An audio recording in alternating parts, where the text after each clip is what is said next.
ওয়াসিম কারিম সাহেব বোধহয় তথ্য দিয়েছেন 72 সালে 30 জুন যখন এদেশের প্রথম বাজেট পেশ হয়েছিল 786 বিসমিল্লাহ দিয়ে শুরু 786 786 কোটি টাকার প্রথম বাজেট বাংলাদেশে। 55 বছর পরে সে এখন আমরা 9,30,000 কোটি টাকার বাজেটে যাচ্ছি। হিসাব করলে প্রায় 70 থেকে 100 না 1000 গুণ বাড়বে, আমার 1000 গুণ বাড়বে। আপনি 850 কোটি থেকে আপনি 9 লক্ষ কোটিতে আসেন, আমার মনে হয় প্রায় 1000 গুণ বাজেটের সাইজ বাড়ছে। কিন্তু জাতির হোক সে 1000 গুণ 800-900 গুণ বেড়ে গেল, কিন্তু আমাদের জনগণের ভাগ্যের কিন্তু পরিবর্তনশীল বাজেট কিন্তু কোনো কাজে লাগেনি। সেজন্য সম্মানিত সুধীবৃন্দ, অনেক খাত সম্পর্কে আলোচনা হয়েছে বিস্তারিত। 3-4টা ইম্পর্টেন্ট খাতে আমাদের দুর্বলতাগুলো কোথায় আমরা বাংলাদেশ হিসেবে অবস্থান করছি একটু দৃষ্টি আকর্ষণ করে জামাত ইসলামী এগুলোকে ইনশাআল্লাহ অ্যাড্রেস করবে।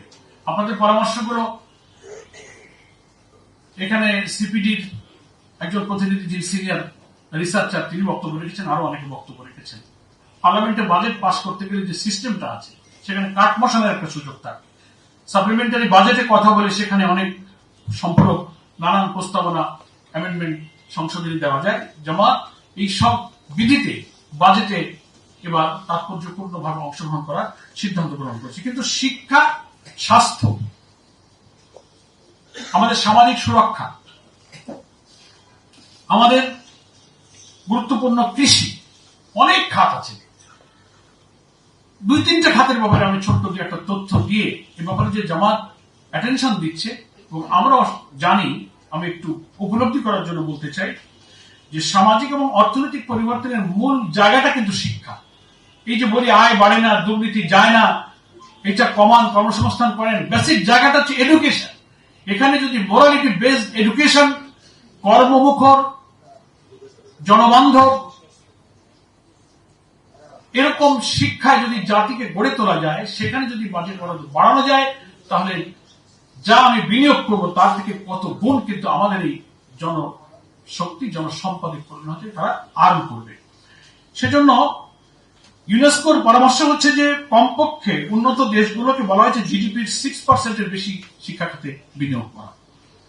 বিশ্বব্যাংক বলেছে 189টি সদস্য দেশের মধ্যে যে 10টি দেশ শিক্ষা খাতে সবচেয়ে কম বরাদ্দ দেয় তার মধ্যে বাংলাদেশ একটি দেশ। এখনো পর্যন্ত 24-25 অর্থ বছরের বাজেট বুঝতে গেলে আমরা কিন্তু টোটাল জিডিপি বাজেটে সেখানে আমরা 2%ও কিন্তু শিক্ষা খাতের জন্য আলাদা করে যেতে পারি, 1 পয়েন্ট সামথিং পর্যন্ত আমরা গিয়েছি। দীর্ঘদিন থেকে বাজেটের ব্যাপারে, আমাদের শিক্ষার ব্যাপারে যারা চিন্তা বিশ্লেষণ করেন, 20 ভাগ থেকে মোট বাজেটের 20 ভাগ জিডিপির 6% বরাদ্দের কিন্তু দাবি করে আসছে, কিন্তু সরকার এখনো কিন্তু শিক্ষা খাতে সে বাজেট দিতে পারেনি।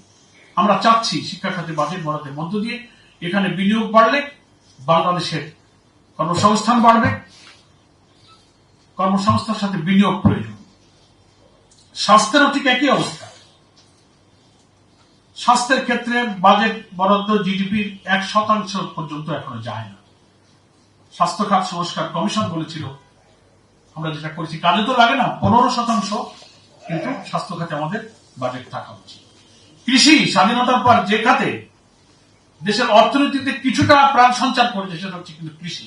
ইভেন করোনার সময় কিন্তু অনেক খাতে ধস নামলেও আমাদের কৃষকরা কৃষি খাতেই কিন্তু অর্থনীতিকে তারা প্রাণবন্ত করে রেখেছিল। সেই খাতে বরাদ্দ হওয়া উচিত কৃষি খাতে 10% এরও বেশি। এবং বিগত 22-23 অর্থ বছর পর্যন্ত যা লাস্ট দেখছি 5% কিন্তু আমাদের কৃষি খাতের বরাদ্দ যায়নি। সামাজিক সুরক্ষা, সোশ্যাল সিকিউরিটি একটা গুরুত্বপূর্ণ খাত। এশিয়া উন্নয়ন ব্যাংক, যেটাকে এশিয়ান ডেভেলপমেন্ট ব্যাংক বলি, তার স্ট্যান্ডার্ড হচ্ছে যে সামাজিক নিরাপত্তা খাতে জিডিপি 5% বরাদ্দ থাকা উচিত। এশিয়ান ডেভেলপমেন্ট 2020 সালের যে প্রতিবেদন দিয়েছে সেখানে গরিবদের চেয়ে ধনীরাই সামাজিক সুরক্ষা খাতে বেশি বরাদ্দ পায়। ধনীদের পেছনে খরচ হয় 8%, গরিবদের পেছনে খরচ হয় 2%।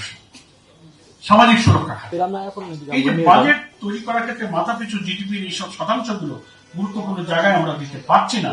ফলে জামাত ইসলামী মনে করে আজকের এই আলোচনায় যে সমস্ত বিদগ্ধ আলোচকবৃন্দ ভালো ভালো তথ্য দিয়েছেন তার ভিত্তিতে আমরা একটা রিকমেন্ডেশন নিয়ে আগামী বাজেটকে একটু অন্তর্নিহিত ভাবে কি করে জাতীয় অর্থনীতিকে দাঁড় করানো যায় আমরা সেই ভূমিকা ইনশাল্লাহ রাখবো। ফলে রাজস্ব সংগ্রহের পদ্ধতিগত দুর্বলতা, ত্রুটি বিচ্যুতি দূর করা এবং আয়ের আওতা বাড়ানো, ব্যয়ের ক্ষেত্রে অদক্ষতা, দুর্নীতি, অপচয়, দীর্ঘসূত্রিতাকে থামানো, এর মধ্য দিয়ে বাজেটকে কার্যকর করা যাবে। আর না করতে পারলে বাজেট হবে, কিন্তু বাজেট কার্যকরের ক্ষেত্রে এগুলোই বড় বাধা হয়ে থাকবে। আমরা জামাত ইসলামের পক্ষ থেকে সেই লক্ষ্যে এগিয়ে যাচ্ছি। বাংলাদেশের রাজনৈতিক ইতিহাসে এবারই বাংলাদেশ জামাত ইসলামী সর্বোচ্চ সংখ্যক পার্লামেন্ট মেম্বার নিয়ে প্রধান বিরোধী দলের ভূমিকা এসছে। ফলে এবারের বাজেট প্রস্তাবনায় জামাতের অ্যাটেনশনটা একটু বেশি।